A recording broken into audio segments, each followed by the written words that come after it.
84 कोटि योनियों में भटकने के बाद जीवन चक्र का आरा केवल एक बार ही मनुष्य रूप में आता है, और इस एक बार में मूर्छा एवं अज्ञानवश भगवत स्वरूप होने की संभावना खो जाए और खो जाने की पूरी अवस्था है, तो क्या पुनः 84 कोटि योनियों में भटकना पड़ेगा?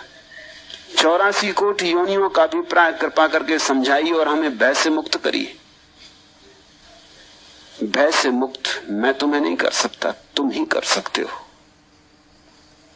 भय वास्तविक है। तुम चाहोगे कि मैं तुमसे कह दूं कि नहीं जी कोई चिंता की बात नहीं, 84 कोटि योनियां वगैरह नहीं होती, ताकि तुम निर्भर हो जाओ और लग जाओ अपनी वासनाओं की दौड़ में। फिर नहीं, ये मैं तुमसे नहीं कह सकता। ऐसा ही है, सत्य यही है कि ये जो वर्तुल है ये घूम रहा है। तुमने अगर मनुष्य होने का लाभ न उठाया तो तुम मनुष्य होने का हक खो देते हो। ये सीधा सा गणित है। आखिर मनुष्य होने का हक तुम्हें मिला है किसी कारण से। बुद्ध से किसी ने पूछा, एक युवक आया, संन्यास्त होना चाहता था। उसने पूछा कि आपको देखकर, राह पर आपको चलते देखकर, आपकी ये प्रसादपूर्ण कांति, आपका ये अपूर्व अपार्थिव सौंदर्य, मेरे मन में भी बड़ी गहन आकांक्षा उठी, मगर मैंने कभी इसके पहले संन्यास का सोचा भी नहीं था और मैं कभी धर्म इत्यादि में उत्सुक भी नहीं रहा। पंडित पुरोहितों से मैं जरा दूर ही दूर रहा। मेरे पिता और मेरे माँ भी मुझे अगर कभी ले जाना चाहते हैं तो मैं बच जाता हूं हजार बहाने करके। पंडितों की बातें सुन के मुझे सिर्फ सिरदर्द हो आता और ऊब आती। मगर आपको देख के मैं बड़ा आंदोलित हो गया हूं और एक भाव उठता है भीतर कि मैं भी दीक्षित हो जाऊं।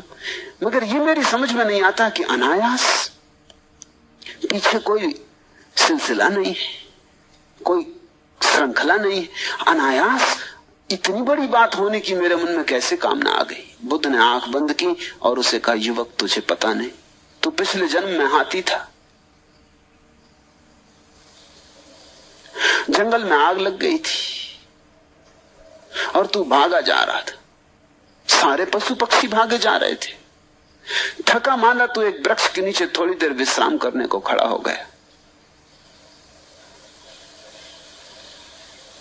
तेरे पैर थक गए थे और एक पैर के नीचे कांटा चुभ रहा था, तो तूने वो पैर ऊपर उठाया। जिस बीच तूने पैर ऊपर उठाया उसी बीच एक खरगोश तेरे उस पैर के नीचे आके बैठ गया। तूने नीचे देखा, वो घड़ी ऐसी थी कि सारा जंगल आग से लगा था। वो मौका ऐसा था कि तुझे एक बात दिखाई पड़ी, हम सभी अपने जीवन के लिए भागे जा रहे हैं, ये खरगोश भी बेचारा भागा जा रहा। मैं थक गया, मैं हाथी हूं, तो ये भी थक गया, और ये किस निश्चिंतता से मेरे पैर के नीचे बैठा, जो मैंने उठाया हुआ मैं रखूंगा पैर नीचे तो ये मर जाएगा। वो घड़ी ऐसी थी कि तू अपने जीवन के लिए इतना उत्सुक था, तेरी जीवेशना इतनी प्रबल थी कि बच जाऊं, कि तुझे ये लगा कि जैसे मैं बचना चाहता हूं वैसे सभी बचना चाहते हैं। तुझे बड़ा बोध हुआ और तू पैर वैसा ही उठाए खड़ा रहा और वो खरगोश नीचे निश्चिंत बैठा रहा। जब खरगोश हट गया तब तूने पैर नीचे रखा, लेकिन पैर अकड़ गया था, तू नीचे न रख पाया, गिर पड़ा। खरगोश तो बच के निकल गया, लेकिन तू उस जंगल में लगी आग में जल के मर गया। लेकिन मरते वक्त तेरे मन में बड़ी तृप्ति थी, एक बड़ी शांति थी, एक अपूर्व उल्लास था, एक आनंद का भाव था कि मैंने खरगोश को नहीं मारा, चलो मैं मर गया, ठीक। उसका फल है कि तू मनुष्य हुआ।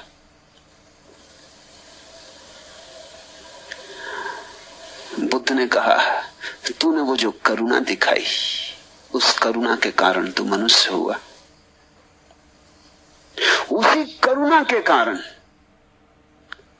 तेरे भीतर ये बीज पड़ गया। बुद्ध कहते थे, जिसके जीवन में करुणा हो उसके जीवन में प्रज्ञा आती। बोध आता, और जिसके जीवन में प्रज्ञा हो उसके जीवन में करुणा आती। ये एक ही सिक्के के दो पहलू। तो जो व्यक्ति ध्यान को उपलब्ध होकर प्रज्ञा को उपलब्ध होता है उसके जीवन में महाकरुणा आ जाती, और जिसके जीवन में करुणा की थोड़ी सी गंध हो वो आज नहीं कल समाधि में उत्सुक हो ही जाएगा। उस करुणा के कारण आज राह पर चलते मुझे देखकर तेरे मन में यह भाव उठा। ये अकारण नहीं है, इसके पीछे श्रृंखला है। मैं तुमसे कहता हूं कि तुम मनुष्य हो, ये अकारण नहीं है। कुछ किया होगा, कुछ हुआ होगा। अनंत अनंत यात्रा पथ पर तुमने अर्जन किया है मनुष्यत्व, ये अर्जित है। लेकिन ये अवसर ही है, ये तुम्हारी कोई शाश्वत संपदा नहीं है। तुम इसके मालिक नहीं हो गए हो। ये क्षणभंगुर है, ये आज है और कल चला जाएगा। जैसे अर्जित किया है वैसे ही गंवा भी सकते हो। अगर एक हाथी करुणा के कारण मनुष्य हो सकता है तो एक मनुष्य कठोरता के कारण हाथी हो सकता है। ये तो सीधा गणित है। अगर एक हाथी करुणा के कारण मनुष्य होने की क्षमता पात्रता पैदा कर लेता है तो तुम कठोरता के कारण, हिंसा के कारण, क्रूरता के कारण पशु होने की क्षमता में उतर ही जाओगे।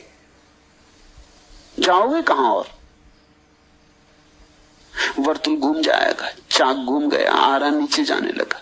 फिर लंबी यात्रा है, क्योंकि आरा तभी वापस लौटेगा जब पूरा चाक घूम जाए। ये जो 84 कोटियों की बात है ये एकदम अवैज्ञानिक नहीं है, और ये 84 करोड़ योनियों की जो बात है ये केवल कोई पौराणिक आंकड़ा भी नहीं, ऐसा ही है। अब तो वैज्ञानिक धीरे धीरे धीरे खोज करते करते इस नतीजे पे पहुंच रहे हैं कि हिंदुओं का आंकड़ा शायद सही सिद्ध होगा। इतनी ही कोटियां हैं, अभी तक इतनी पूरी नहीं हो पाई हैं, लेकिन रोज खोज हो रही। पहले तो ईसाई हंसते थे कि 84 करोड़ योनियां दिखाई कहां पड़ती। चलो होंगी लाख, 2 लाख, 50 लाख, करोड़ मान लो, मगर 84 करोड़ योनियां दिखाई कहां पड़ती। लेकिन अब संख्या करोड़ों में हो गई, क्योंकि बहुत योनियां हैं जो अदृश्य हैं, बहुत से छोटे कीटाणु हैं, सूक्ष्म कीटाणु हैं जो अदृश्य हैं। अब उनकी भी गणना हो रही, धीरे धीरे करोड़ों पर संख्या पहुंच गई। और अब तो वैज्ञानिकों को लगता है कि शायद हिंदुओं का आंकड़ा 84 करोड़ सही सिद्ध हो जाए। कम तो नहीं होंगी, ज्यादा भला हो। इतनी बात अब साफ हो गई है, जितनी नवीनतम शोधें हुई हैं उनसे बात साफ हो गई कि प्राणियों के होने के ढंग ज्यादा तो हो सकते हैं, कम नहीं हो सकते। अभी आंकड़ा पूरा नहीं हुआ है, लेकिन हो जाएगा आंकड़ा पूरा। ये पूरा वर्तुल है, ये 84 करोड़ आरे हैं और इनका पूरा चाक है।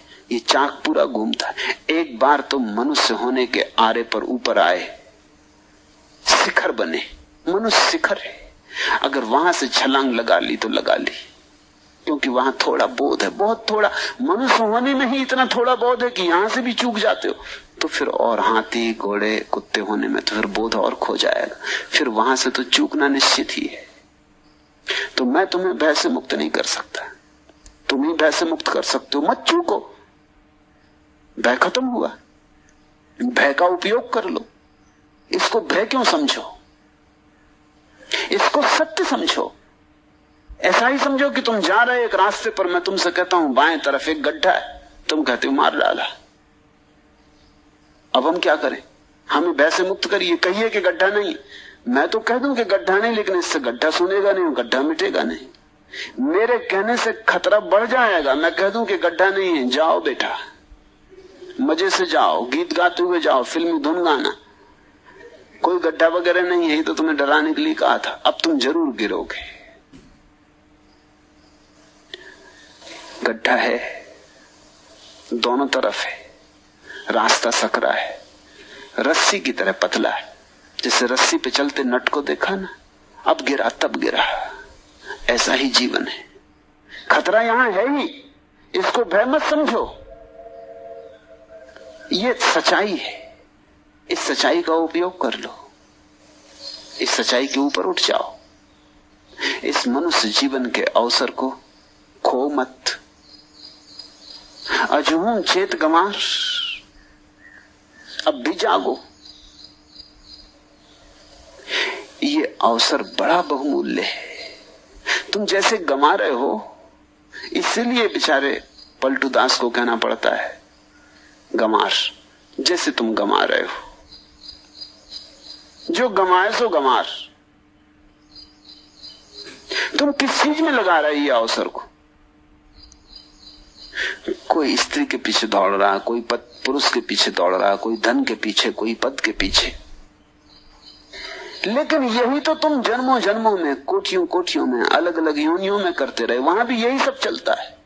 तुमने देखी बंदरों की एक जमात, उनमें एक राष्ट्रपति होता, सबसे ज्यादा उपद्रवी, झंझटी, झगड़ेल, मारने पीटने को तैयार, डरवाने में कुशल, वो अगुआ होता है। बाकी सब उससे डरते। फिर अगर तुम बंदरों को गौर देखो, जिन्होंने अध्ययन किया बंदरों का, तो वो कहते हैं बंदरों में पूरी की पूरी राजनीति होती, पूरा कैबिनेट पाओगे तुम, पूरा मंत्रिमंडल। वो जो एक सबसे ज्यादा दुष्ट, उसके आसपास 10-5 का एक गिरोह जो उसके सलाहकार, और फिर उसके बाद और फिर उसके बाद और तुम उनमें बराबर वर्ण भी पाओगे। कुछ हैं जो काम शूद्र के ही करते, कुछ हैं जो काम सिर्फ ब्राह्मण के करते हैं, जो सिर्फ सलाह मशविरा देते हैं। कोई झगड़ा जहां सा आ जाए तो मार्ग सुझाते। कुछ हैं जो छत्री का काम करते हैं, झगड़ा जहां सा हो तो लड़ने को तैयार, जवान, मजबूत। और स्त्री बच्चे, उनकी सब सुरक्षा करते। जब बंदरों का गिरोह चलता है तो स्त्री बच्चे बीच में चलते, अगुआ आगे चलता है, स्त्री बच्चों को घेर के छत्री चलते। ठीक बंदरों में तुम पूरे मनुष्य की राजनीति पाओगे।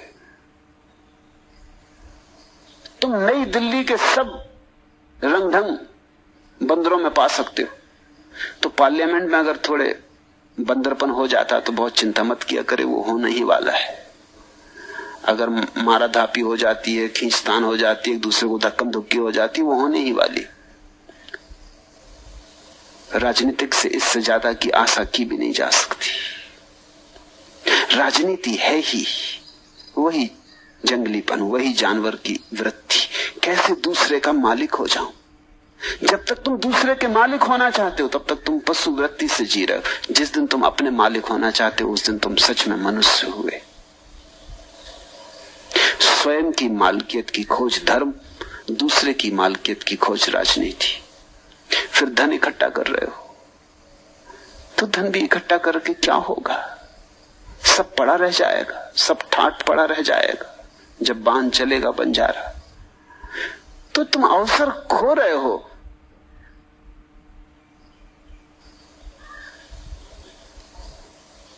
परमात्मा की संपत्ति सामने पड़ी है, उसकी गांठ नहीं बांधते, उसकी गठरी नहीं बांधते, और कूड़ा करकट बांध रहे हो। तो अगर पलटू गंवार कहते हैं तो नाराज मत होना, सच्चाई ही कहते हैं। और तुम खड़े खड़ी देख रहे हो। असली चीज के संबंध में तो तुम दूर खड़े देखते हो, नकली चीज में एकदम दौड़ पड़ते हो। व्यर्थ को तो इकट्ठा करते हो, सार्थक की चिंता ही नहीं। और जिंदगी बीती जाती और हाथ से समय खोया जाता, एक एक पल बहा जाता। जल्दी ही मौत द्वार पर खड़ी हो जाएगी। इसके पहले कि मौत द्वार पर खड़े हो जाए, जो समझदार है वो समाधि को द्वार पर खड़ा कर लेगा। मौत के पहले समाधि, ये लक्ष्य होगा समझदार का। और जिसको समाधि पहले मिल गई मौत के, उसकी मौत होती ही नहीं, वो अमृत को उपलब्ध हो जाता है। अमृतस्य पुत्र वेद कहते हैं, वो अमृत का पुत्र हो जाता है। तो मैं तुम्हें भय से मुक्त कैसे करूं? भय से मुक्त होने का एक ही उपाय है कि तू समाधि को उपलब्ध हो जाओ। बस ध्यान में ही भय मरेगा, क्योंकि समाधि में ही मृत्यु मरेगी। जब तक मृत्यु है तब तक भय रहेगा। तुम मृत्यु के पार हो जाओ, अमृत का रस ले लो, अमृत बनो। अमृत बन सकते हो, वह तुम्हारी संभावना है। उसे पुकारो, उसे आवाहन करो, उसे जगाओ, चेतो। तुम मनुष्य हो, परमात्मा हो सकते हो, और अगर परमात्मा नहीं हुए तो पशु होने के सिवाय कोई उपाय नहीं। मनुष्य संक्रमण है, मनुष्य पुल है, या तो इस पार जाओ या उस पार जाओ, मनुष्य होने में टिक नहीं सकते। अकबर ने एक नगर बसाया था, फतेहपुर सीकरी। उस नगर को जोड़ने वाला जो पुल है, उस पुल पर वो एक वचन लिखना चाहता था। बड़ी खोजबीन की उसके पंडितों ने कि कोई ऐसा वचन मिल जाए। बहुत वचन खोजे गए, फिर जीसस का एक वचन उसे पसंद आया। मुसलमान बहुत प्रसन्न तो नहीं थे, क्योंकि वो चाहते थे मोहम्मद का वचन हो। हिंदू पंडित भी उसके दरबार में थे, वो भी बहुत प्रसन्न नहीं थे, क्योंकि वो चाहते थे कोई उपनिषद और वेद से मिले। मगर वो वचन सच में बहुमूल्य था। वो वचन है कि यह जीवन एक पुल की भांति है, इससे गुजर जाना, इस पर घर मत बनाना। पुल पर कोई घर थोड़ी बनाता है। मनुष्य तो केवल संक्रमण है, सेतु। एक तरफ पशु है, दूसरी तरफ परमात्मा है। मनुष्य तो बीच की सीढ़ी। इससे गुजर जाना, इस पर घर मत बनाना, क्योंकि इस पर अगर रुके तो नीचे गिरोगे। या तो नीचे गिरो या ऊपर जाओ, यहां रुकना हो नहीं सकता।